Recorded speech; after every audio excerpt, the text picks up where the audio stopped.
बिस्मिल्लाहिर्रहमानिर्रहीम।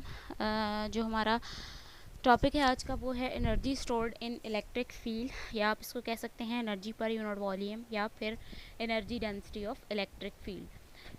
कैपेसिटर का एक सबसे इम्पॉर्टेंट यूज़ ये होता है कि ये इलेक्ट्रोस्टैटिक एनर्जी को अपने अंदर स्टोर करता है। जब हम कैपेसिटर को चार्ज करते हैं बाय बैटरी, तो कुछ वर्क डन होता है इसकी बैटरी के ऊपर, और ये वर्क डन जो होता है वो स्टोर हो जाता है in the form of energy. To find out the work done in charging a capacitor, हम ने क्या करना है कि अगर हमने वर्क डन फाइंड करना है कैपेसिटर की चार्जिंग के लिए, तो हम इमेजिन करते हैं कि कैपेसिटर जो है हमारे पास वो चार्ज है by transferring charges in large number of installments of very small charge D Q. Initially जो पोटेंशियल डिफरेंस है बिटवीन द प्लेट्स वो ज़ीरो होगा, और हमारे पास जो है वो कोई भी वर्क डन जो है फर्स्ट इंस्टॉलमेंट को ट्रांसफ़र करने के लिए हमारे पास कोई भी वर्क डन नहीं हो रहा। But when once first installment is transferred, small potential differences arise between the plates and some work will be done in transferring second installment। ठीक है, तो फर्स्ट इंस्टॉलमेंट को जब हमने क्या करना है, ट्रांसफ़र करना है, तो कुछ पोटेंशियल डिफरेंस प्लेट्स के दरमियान अराइज होगा और कुछ वर्क डन जो होगा वो इस दौरान हो रहा होगा। ठीक है, सेकंड इंस्टॉलमेंट को ट्रांसफ़र करने के लिए कुछ वर्क डन होगा, और ये वर्क इंक्रीज़ होता जाएगा हर सक्सेसिव इंस्टॉलमेंट के लिए। तो डी डब्ल्यू हम लेट कर लेते हैं कि हमारे पास वर्क डन है in transferring an installment of charge D Q against the potential difference P prime between the plates. तो Q प्राइम जो होगा हमारे पास वो अमाउंट ऑफ चार्ज होगा on the plates before transferring this installment. तो before transferring this installment जो आपके पास चार्ज है वो Q प्राइम है, और आफ्टर द इंस्टॉलमेंट जो आपके पास चार्ज आएगा वो डी क्यू चार्ज आपने ट्रांसफ़र किया।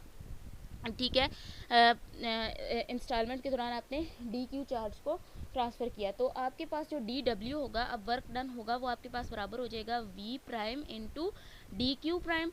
ठीक है, यहाँ से v प्राइम आपके पास, आपको पता है किसके बराबर होता है, q prime divided by c के। c आपके पास कैपेसिटेंस है कैपेसिटर की, तो डी डब्ल्यू जो है वो आपके पास किसके बराबर आ जाएगा, q prime over c D Q prime. तो टोटल वर्क डन जो होगा कैपेसिटर को चार्ज करने के लिए, फुली चार्ज करने के लिए, वो हम किस तरह से ऑब्टेन कर सकते हैं, हम इस एक्सप्रेशन को इंटीग्रेट करेंगे फ्रॉम ज़ीरो टू क्यू।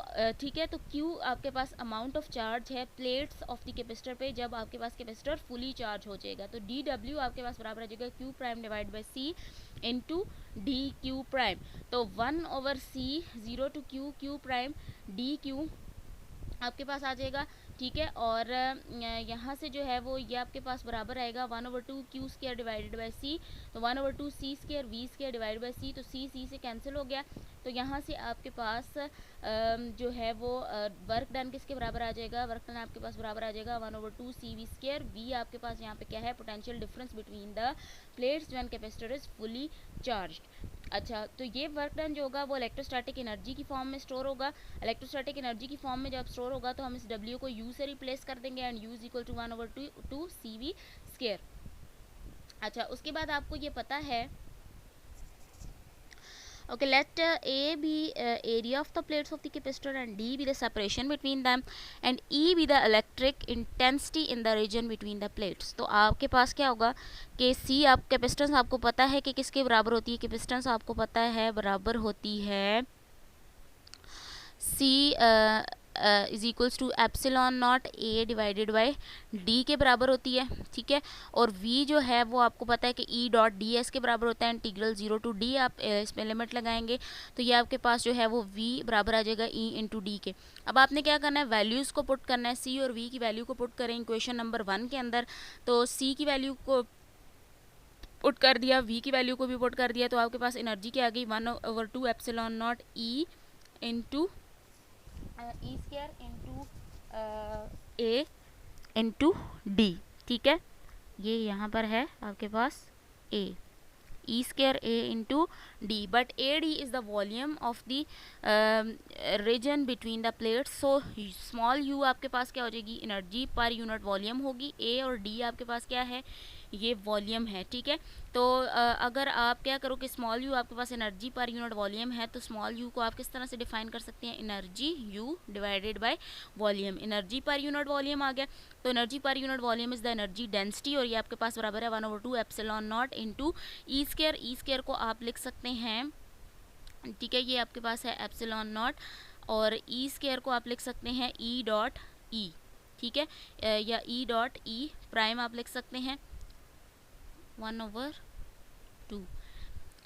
तो यहाँ से देखो ये क्वेश्चन आपके पास क्या शो करती है कि energy stored in actually in electric field. तो हम जो है वो यहाँ से ये कंक्लूड कर सकते हैं कि wherever there is electric field some energy is store there, कि जहाँ पर इलेक्ट्रिक फील्ड होगी वहाँ पर आपके पास एनर्जी भी स्टोर होगी। तो वैल्यू जो होगी इस एनर्जी की, वो या एनर्जी पर यूनिट वॉल्यूम की, वो आप गिवन रिलेशन से फाइंड आउट कर सकते हैं। अब रिलेशन जो अभी हमने निकाला उससे निकाल सकते हैं। स्मॉल यू आपके पास जो है वो energy density of the electric field है। तो यहाँ पर ये इस लेक्चर को हम ख़त्म करते हैं।